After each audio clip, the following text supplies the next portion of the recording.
Hey guys, thanks for checking out channel Dissasembly. Today we are checking out a 2009 Toyota Corolla. The buttons on the climate control got shoved into the dash. Not a good thing.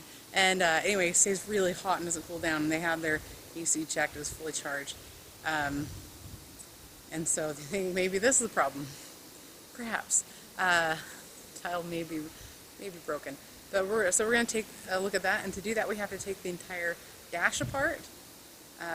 So we're going to go through the entire process. I'm also going to quickly show you what the problem is.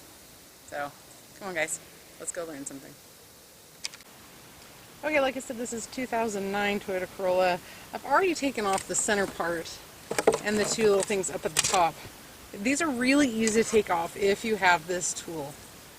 You can tell this. Not my car. Anyway, this tool you get in here at the top. It says in the instructions, it says to put down a piece of protective tape.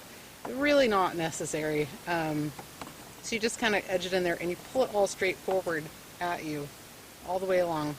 You're pulling it straight out at you.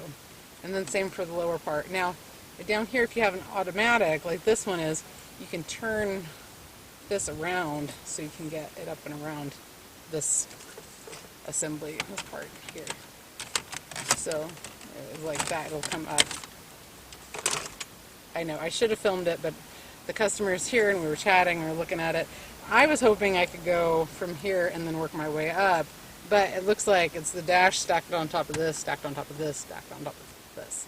So we're gonna get in here and see what we can do. So down here, you can put a screwdriver in here and push this back. This is the shift override, so you can shift it back while it's turned off to get that out if you're having a problem.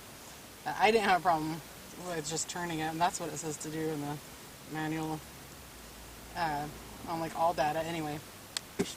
Okay, to override the stick shift, or the shift selector, just pop this out like that.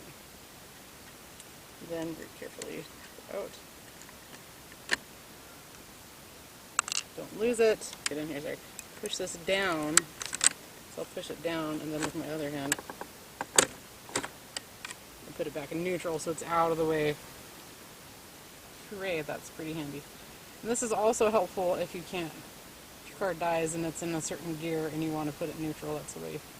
Be able to take this off and hopefully we won't have to take everything apart. On this assembly, there are 8 clips. There's one here, and 2 here, and here, here, here, and here, and then here. So there's a lot of clips, so this is going to be kind of harder to get out. So don't despair. They are, you can get them out. There we go. Woo! And there's a plug here for your signal. Trying not to lean in front is difficult. Now we don't need to disengage that. We can just set that there and not worry about it. And this is a good time to clean things out if you need to. Alright, now we need to pull out the radio so we can pull this out. And I'm going to lean in front of the camera now.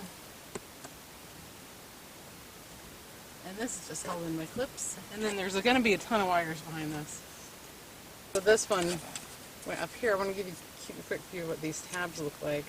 So the upper one and the bottom ones are a little different. And then these ones are angled to one side. So anyway, they come out real easy. Just be gentle, but don't be so gentle you can't get it out. So alright, now we're going to grab hold of this and pull it out. Come on, radio. So, okay, here we are, and we're to the point that we need to take this out. There are 4 10mm screws here, here, here, and here. And so we're going to take those out. And you're going to need an extension, but we're going to need a slightly longer extension. And as always, I'll be using my Milwaukee to get in here.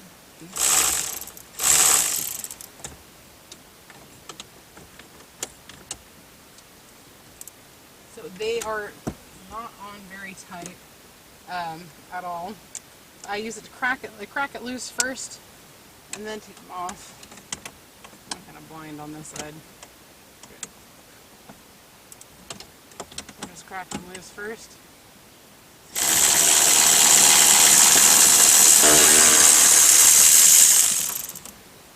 What's awesome here is to have a magnet. Reach back and pull them out.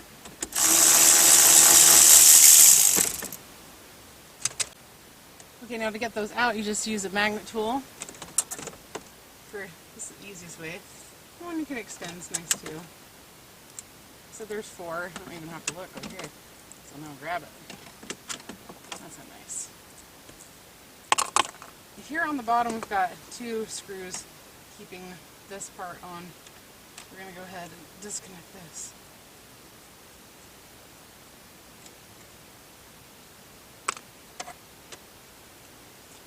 Number 2 size screwdriver, which is really just your standard if you don't know. It'll say it somewhere on it most likely.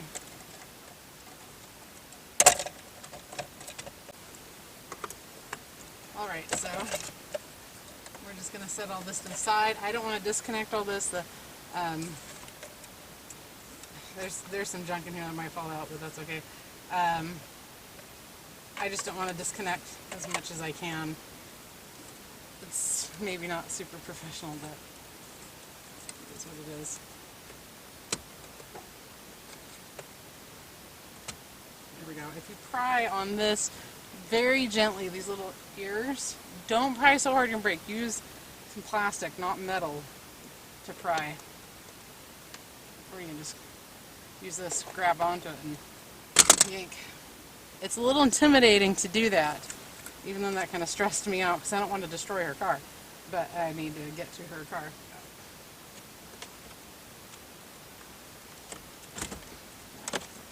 All come up together, I think.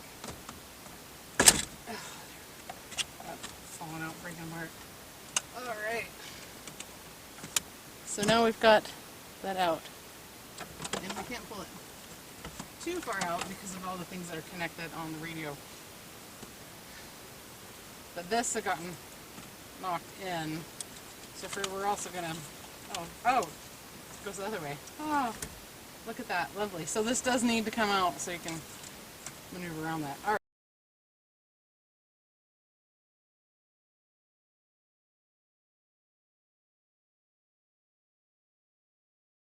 Thanks for watching. Be sure to subscribe. Follow me on Facebook at facebook.com/channel D6Spanky and on Twitter and Instagram at D6Spanky. If you would like to support me in putting out more videos, become a patron at patreon.com/D6Spanky. Thanks again for watching. Let's go learn something.